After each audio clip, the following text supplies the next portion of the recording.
guys. Hey, so today has been rough. This is third time as per usual is the charm. I already uploaded a video, but Lord Jesus, I can't let y'all watch that. That's some hot mess. That's a hot mess. What is it? Hot mess. Right here. Alright. So everybody in the damn old grandma has come out of the woodwork to try to find out what's wrong with me. Maybe I could just, if I ain't talked to you in 6 months, if you have not messaged me in like 6 months and or longer, or maybe even 2 or 3 months and or longer, and then you see something's going on, and then you're like, oh, hey, what's going on, girl? I'm sorry. No. So that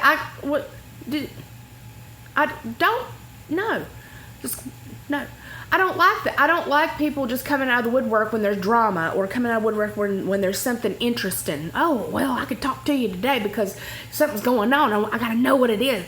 Tell me what it is, girl. Well, got that drama itch going on. I hate that shit. Don't do that. If you're gonna talk to somebody, talk to them. Like just I comment on people's shit that I'm interested in. I don't just message them when shit goes wrong, or I think there's some interesting drama to get up in. I don't like that. Don't do that. That's not cool. Don't me on the same page. Like, I'm turning the page, and on the other side of the page it says don't do that. So, I don't like that. I don't like it. So, I am not on Messenger right now because I have umpteen million people messaging me. It is not a personal thing. I'm not ready to talk individually about it. So this is my version of talking to you and telling you what's going on and how it happens and why it happens and who it happens and who, how, and why it happens. So this is the best I can offer because I don't text anyway. Yeah, there we go. And on an aside, here's the aside.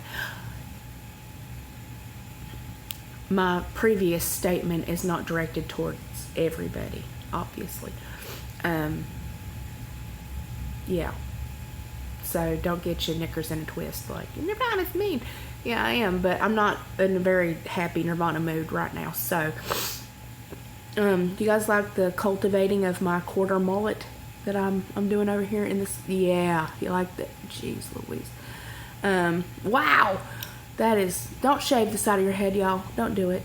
Just say no to shaving the side of your head, because when it grows back, this is some not good, ridiculous, like I can't even. No. So, yeah, not directed at everybody. There's a few people that I saw their names pop up that ain't talked to me in like 6 to 8 months, that just now, oh, well, what's wrong? Are you okay? Like, why you didn't ask me that the last 8 months of my life? Why are you coming up in there now? Why? Because there's drama? Don't do that. I like that. I don't like it. Anyway, that's not why you came on here, obviously. So,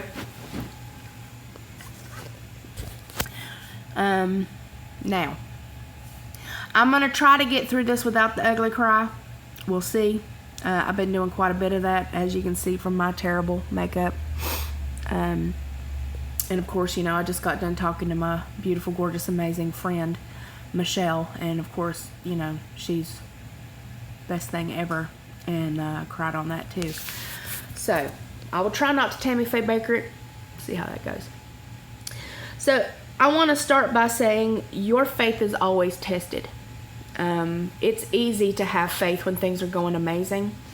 It's hard to have faith in what's your purpose in life and what is supposed to be going on when things are hard. And I know that whatever I'm facing right now is for a specific reason, and whatever the reason is, I'm not privy to it at the moment. So, without further ado, my surgeon has cold feet about doing the DS. I'm going to try to get through this in a way that you guys will understand, because, you know, I like to talk to you guys how things make sense to me. So, he's, last time I saw him was July the 25th, and him and I were discussing doing the DS, so gastric bypass to DS revision. Now, he's done a ridiculous amount of research in the last month and a quarter, whatever. So, and talked to many of his colleagues and called a bunch of places and stuff like that. So, he is worried that the facility that he has now, that my hospital, does not have enough amenities to take care of somebody like me if there was something to go awry. So I'm not asking him for just one anastomosis, and I've talked about anastomosis before, so I'm going to pop up a card. It'll be a little, if you tap your phone, it should be a little circle with an eye in it, and it will be the surgery to revision video that you guys can go click on, so I don't have to go through all of that, so you can look at that video up here. Okay, so I'm not asking for just one anastomosis, which is the take apart, put back together. I'm asking for 6 to 8 of them, because I'm asking him to reverse my gastric bypass into normal anatomy, like I never had surgery.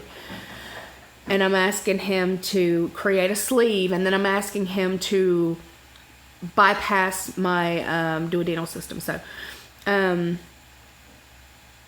asking him for a duodenal switch. So that's 2 surgeries in one. There's a lot of intricate, delicate work that needs to be done. Excuse me. Double excuse me. So there's a lot of intricate work that needs to be done in this surgery. And like we've spoken before, he has never done this kind of surgery. He's obviously reversed people back to the normal. He's done plenty of sleeves. He's done DSs before, but he's never done them all at once. He's never done them in this fashion. He's never done this on somebody like me. Now, the band over bypass fucked me. All right. Now, here's the true and honest, true, 100% thing. He said, had I not had the band over bypass and had the complications that I did with all the scarring and, the issues that came along with it, he probably would not be nearly as worried about this surgery as he is now. So the band over bypass completely screwed me. And that's my fault, It is my fault for putting it in there. That's what I wanted to do. He gave me what I asked for, and now sometimes you just have to you lay in the bed. You got to lay in the bed because you made it. So sometimes you make it, you got to lay in it. So yeah, so that's the quick gist of all that, is that he is worried that we don't have the amenities to take care of me. It's a very small hospital. He's worried that I would have a gastric leak. I have a 20 to 30% chance of a gastric leak, which could absolutely 100% kill me. 100% kill me. So absolutely, if I was to have a major complication, I could absolutely die. So I want the gravity of that to be like, I want us, you and me, to understand that this surgeon is telling me that if we were to have a complication, which is very high in this kind of surgery, that I could die.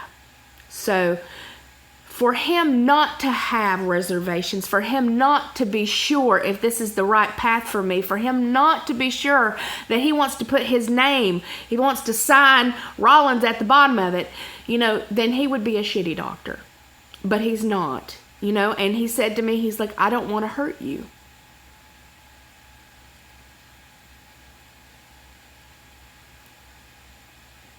You can't be mad at a doctor for wanting to make sure that you're okay, to wanting to make sure that you have a good life. Now, I am still a BMI of 43. Yes, I cannot get pregnant. Yes, I have the capability of gaining more weight, yes. But I don't have diabetes, and I don't have high blood pressure, and I don't have sleep apnea that I know of, and there's a whole list of other shit that I don't have, like acid reflux that I did. There's a whole lot of stuff that I don't have because I had the gastric bypass, and it has been a fucking miracle. So, if he comes back and says that this is not the right road for me right now, and that he is not comfortable doing this surgery, then I have to be willing to accept that. And I have to be willing to go and work out and try to keep myself from getting any bigger than I already am. So,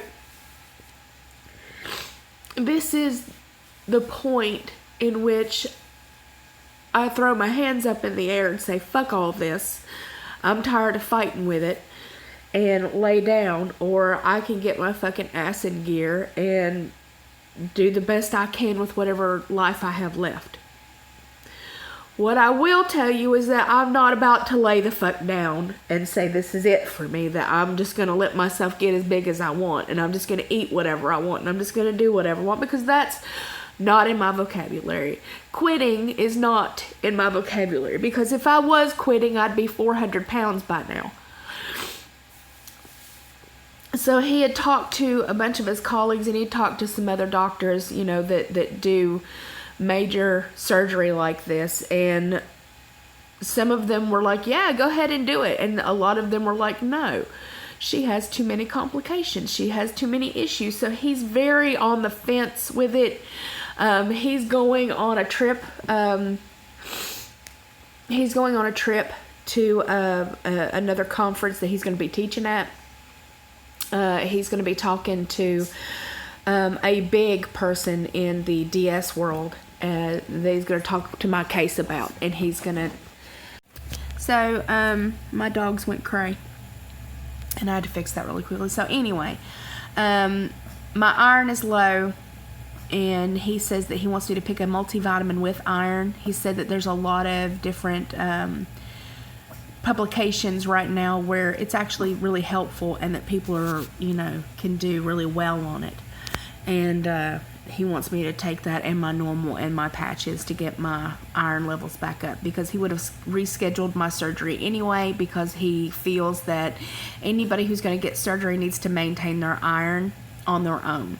Because if he was to give me a malabsorptive surgery, you know, it would only make it worse, and he doesn't want to start doing IVs yet. He's like, I want to make sure that you're able to do it on your own. So I am going to pick up a multivitamin with iron. It may take me a couple months, you know, I might not get it this year. I might not get it next year. You know, maybe there's going to be something that they come out with in like a year or two that's a better option for me. I don't know. I don't know. What I do know is that I don't roll over and just die. That is not what I've ever done. That is not something that I will do. That is not something you should do. You know, I'll have to work on my diet again. I'll have to, you know, switch up some more things at the gym. I'll just have to work harder on me just to keep the weight off. And, you know, he says that, you know, you came from a BMI of almost 80 to like 43. He's like, you know, you've done better than most people could even dream of. He's like, you've kept it off for 3 years. You know, you've had 20 some odd pounds of regain. He's like, that's nothing. Most people are dealing with 50 to 80. You know, I've lost over 50% of my body, you know, fat. He's like, you look amazing. You're doing good. You know, yes, this is disappointing. Yes, you know, he doesn't know what he's going to do. Whatever happens is going to happen. Whatever happens will happen in its own time, and I have no business trying to push things faster than they should be. I told him that I respect him 100%, and if he wanted to do it, we would proceed, and if he doesn't want to do it, then, you know, then that's just what's going to happen. So I want to thank you guys for supporting me. I want to thank you for always being here for me. I want to thank you for your positivity and your prayers and your inspiration. And I know that yes, I'm very disappointed, but I also know that everything in life happens for some reason or another. And it's going to take a lot more than this to just keep me down. Alright guys, I love your beautiful, gorgeous, amazing faces. I hope everybody's going to have the best part of their week. Just do